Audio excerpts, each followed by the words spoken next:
Alex. Welcome back to the Simply Personal Finance channel. Today we are talking all things finance, obviously, but we are going to talk about investing today.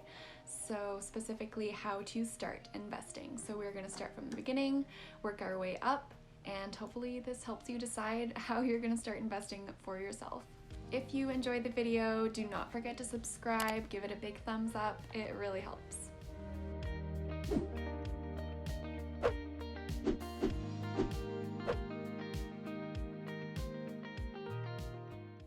So the most important thing you want to have covered before you start investing is to have an emergency fund. So what an emergency fund is at least 3, if not more, months of your expenses sitting in a savings account ready to use if, things don't go as planned. I think 2020 has shown us that emergency funds are so important because honestly, you never know what could happen. So there's no really right answer for the amount of money to have in your emergency fund. Some people will say $1,000 is enough. Some people will say, just bare bones, like what is your rent? How much do you need to eat? Pay all your bills, like the bare bones, how much do you need to survive? Times that by 3, and that's how much you need.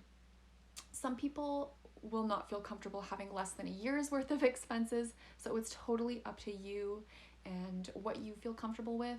I personally have $2,500 sitting in an emergency fund ready to use in case of I don't know what, but yeah, that is just for reference. The second thing you want to do before starting to invest is to pay off any high interest debt. So if you have credit card debt, you're paying 20-30% on that debt, you're not going to make those returns back in the stock market. You want to get rid of that high interest debt. Where it becomes a little bit tricky is with lower interest debt. So like, your mortgage, your student loans. I personally would say if it's around 5% or under, you can pay off the debt while investing as well, as long as you have your emergency fund covered. Again, investing is very personal and it's totally up to whatever you feel comfortable with. Emergency fund, pay off that high interest debt, and then start investing. So we all know the sooner you start, the better, and that is because of compounding interest. So let's say you make 5% this year, and the next year you make 7, that 7% is on top of that 5%. So, it's building, your money is making more money, which is now more money, and you're making more money on that money. So it's just constantly increasing and increasing. And that's why you always see, the exponential curves, or maybe it's this way on your screen, the exponential curves up, because the more time you have to make money, it's just going to be building upon itself. And we want to give our money the longest amount of time, because at the end of the day, if you start earlier, you actually have to invest less of your own money because your money will be making itself money.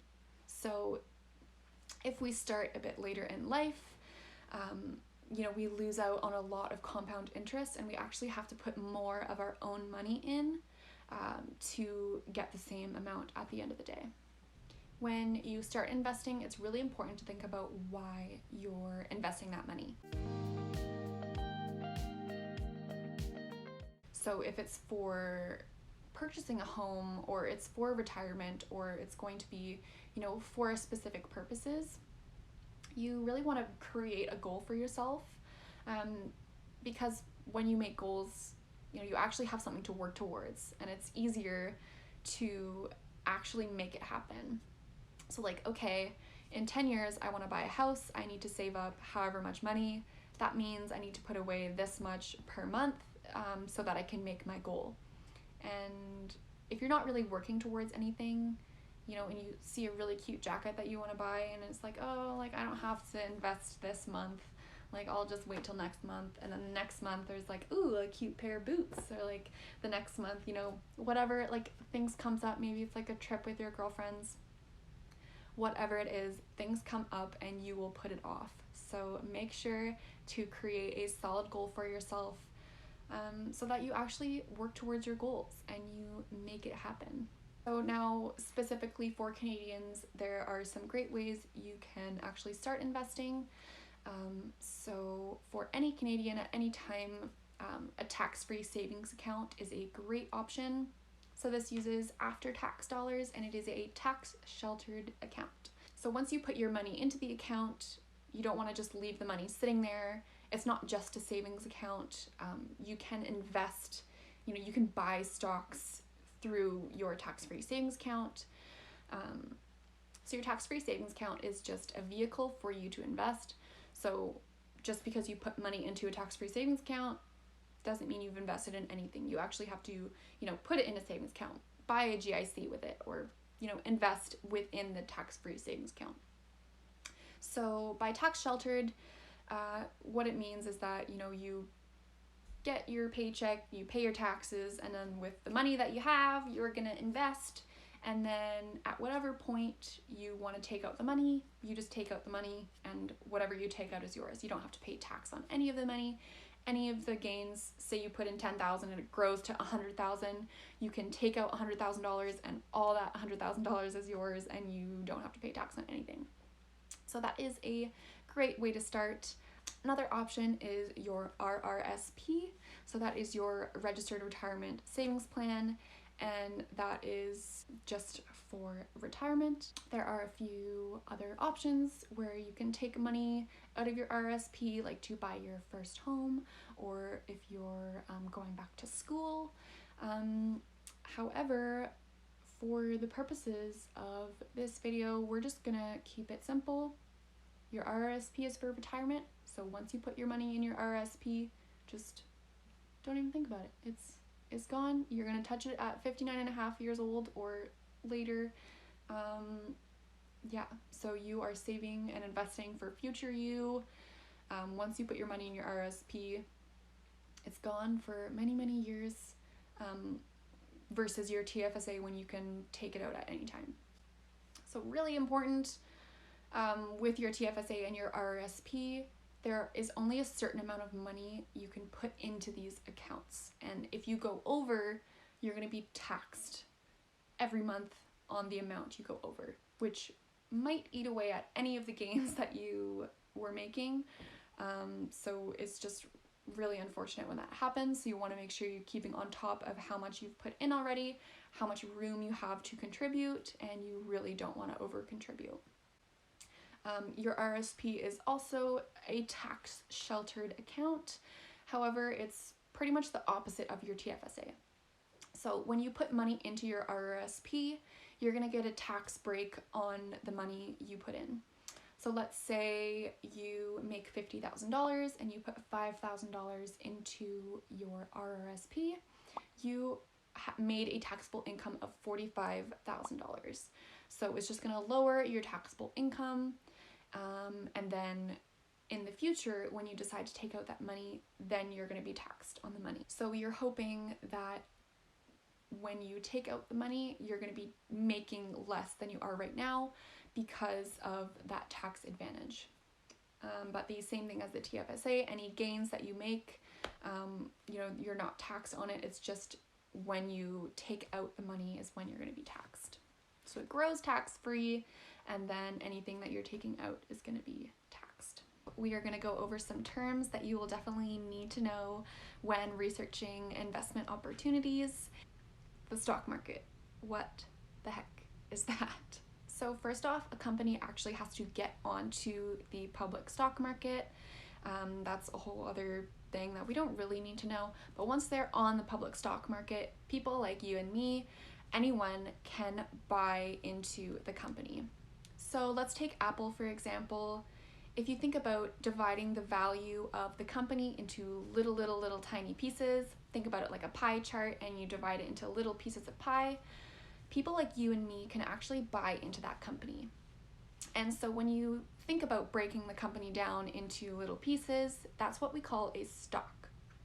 So we can buy a stock of a company, and that pretty much says that we are a part owner of the company. So if you own an Apple stock, technically you own a small piece of that company.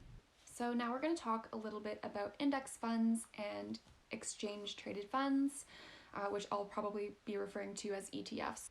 So these work to track the market. So you've probably heard or seen on the news like the S&P 500. That is just tracking the top 500 companies of the United States. Some companies that are on this are like Apple, Microsoft, those kinds of companies. So you can go ahead and go buy Apple stock, Microsoft stock, all those companies.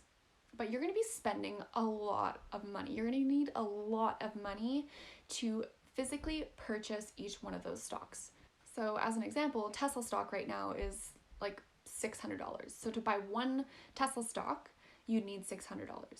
So what index funds and ETFs do is they track that index. So instead of having to go out and buy a share or however many shares of each company, what you can do is you can buy into an index fund.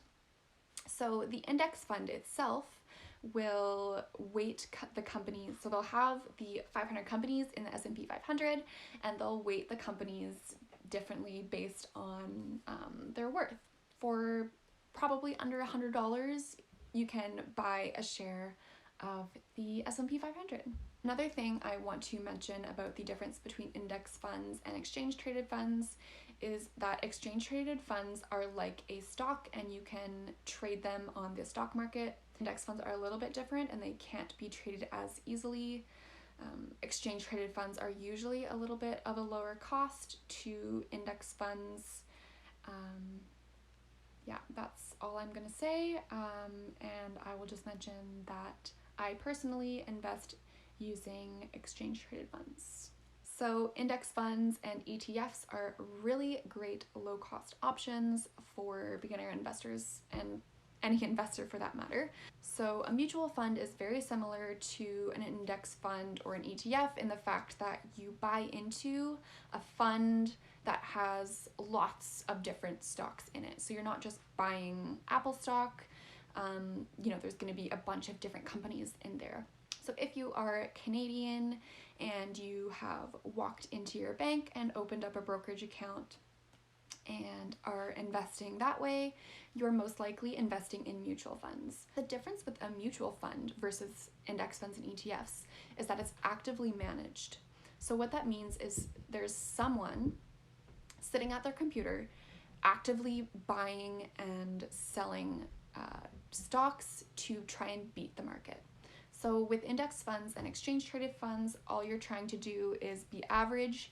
You are trying to, track that market and just be the market. You are the market.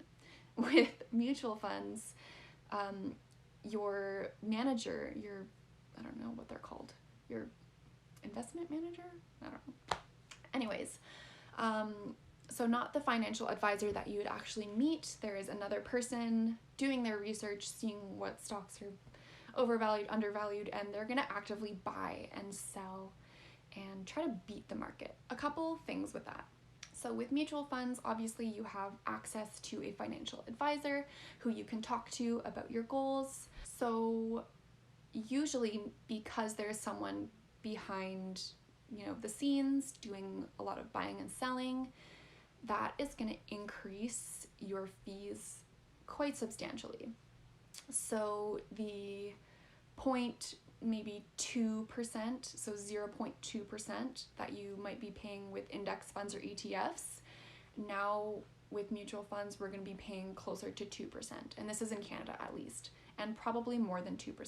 So there are a lot of transparency issues. I have a lot of issues, talking highly of mutual funds. I really don't think they are a great investment option for anyone, or Canadians, I should say. They're very high cost, and we already know that 95% of the time you're not going to beat the market. So why don't we just try to be average and, index funds, ETFs all the way. Let's just follow the market. Let's not try and beat the market. No, I try my best to be unbiased, but with mutual funds for Canadians, I can't hold it in. I have to let you know there are way better options out there. There's some financial brokers that you can work with who will help you find an investment that's right for you. There are fee-for-service brokers that you can work with, although it might be a little bit of an upfront cost. Unfortunately, working with free financial advisors at the bank, over time, it does really, really eat into your gains. Unfortunately, talking about those fees over your lifetime, because of compound interest, it could be literally hundreds of thousands of dollars that you are taking away from your retirement just by using mutual funds. Just gonna put that out there. There are better options, cheaper options that may actually translate into better investment returns because you aren't paying those high fees and because you aren't trying to beat the market. You are the market. So some index funds are mutual funds, but not all mutual funds are index funds. But when you cut out that active management of someone buying and selling stocks, you're really cutting out that cost from the active management. Okay, so another investment term that we should talk about are bonds. So bonds are loans made out to companies, could be government, could be different corporations. Essentially, you are investing in someone else's debt. So you can buy and sell bonds on the stock market as they increase in value or decrease in value. Sometimes bonds also have a date of maturity. So you buy a bond for a certain amount of time and you're guaranteed to have a certain return at the end. Obviously, you're investing in someone's debt. So people can default on bonds, so they're not perfect. Usually when stocks are down, bonds will be up, and when bonds are up, stocks will be down. Wait, did I just say the same thing? When stocks are up, bonds are down, and when bonds are up, stocks are down. So investing in both stocks and bonds kind of helps. If you think about investing, it can be kind of a roller coaster ride. So investing in both stocks and bonds just helps to kind of even out the volatility. So even out the ups and downs to try and make it a more straight line up. Okay, now we're going to talk about GICs. This is actually the first thing I ever invested in myself. It is called a guaranteed investment certificate. So you usually would go to your bank and buy a guaranteed investment certificate, and basically you're giving the bank money and saying, here, use this money to loan out to other people, and please give me interest in return. So you're going to agree upon an interest rate, and at the end they are going to pay you your money back plus the extra interest that you've earned. So some GICs are 1 year, 2 years, 3 years, 5 years, could be 10 years. And they're usually pretty low yield, so 1 or 2% maybe, and but those are super safe. You're guaranteed to get your money. It's not like investing in the stock market or investing with bonds or index funds, anything like that. This is dealing with the bank. You're pretty much putting your money in a savings account. You just can't touch the money for however long you and the bank have set out for your term. So a GIC is definitely a super safe option. For the long term, you are not going to be getting the kinds of returns you're going to be seeing with index funds, ETFs, and individual stocks. So if you're my age, if you're mid-20s, and you are investing for retirement, that is, maybe 40 years away, you're going to want to take some risk here. You're going to need to invest in the stock market. If in say 3 years you're going to be paying off your student loans and want to have that money guaranteed, then GICs could be a great option for you if you're not willing to risk losing any of that money. But with money you're okay not seeing for, 10 years down the line, definitely you should be investing. I'm sure you've heard the saying high risk, high reward, and that is definitely true.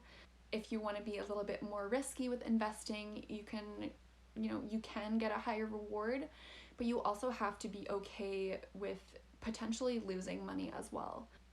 Personally, I think being average is good, being average is great. You really don't need to know everything. You just have to start as soon as you can and just be able to ride the waves. The most important thing with investing is time, so the more time you give yourself, the better your chances of a great outcome. I'm not a financial professional, I'm just a person living her life. You can Google all this information. It just takes a long time to, sort out the bad information from the good information. So here I am. A great place to start investing would be with a robo-advisor. Usually robo-advisors invest in ETFs and they just track the index. So you fill out a survey based on your risk and your goals, the amount of time you have. Maybe you want to buy a house in 10 years, or maybe, you want to retire in 30 years. You're going to input all that information and it's going to personalize an investment portfolio for you. All you have to do is give them the money. You don't have to worry about anything. They're going to do the rest. And that's just a great way to get started. Usually the fees aren't too bad, maybe about 0.5%.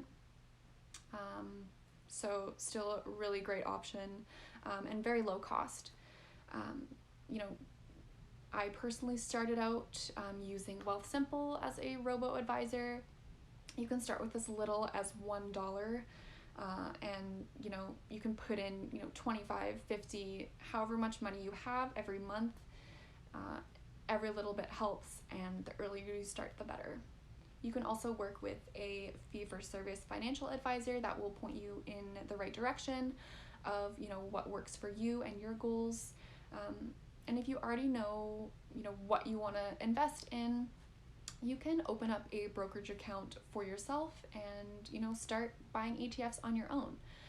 So once I felt comfortable, I transferred my funds from Wealthsimple to Questrade, and I have been buying ETFs through Questrade now for probably about 6 months, and that's just for the lower cost. I finally felt comfortable, just riding the wave. So that is what I've done.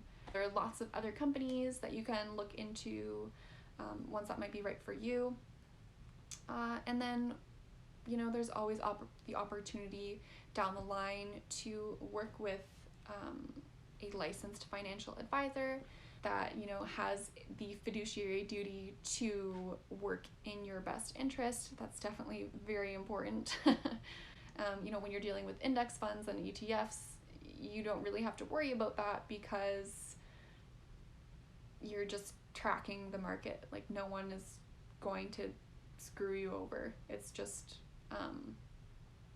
you're working with an algorithm.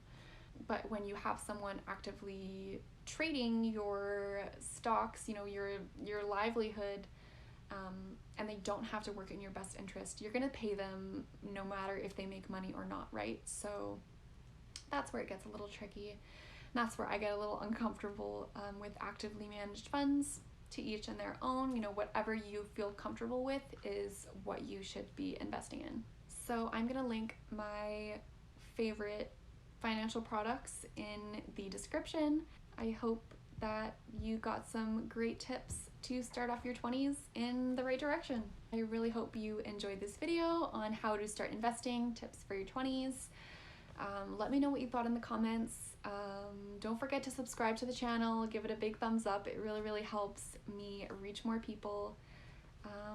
Yeah, I wish you a great start to 2021, and I will see you next time.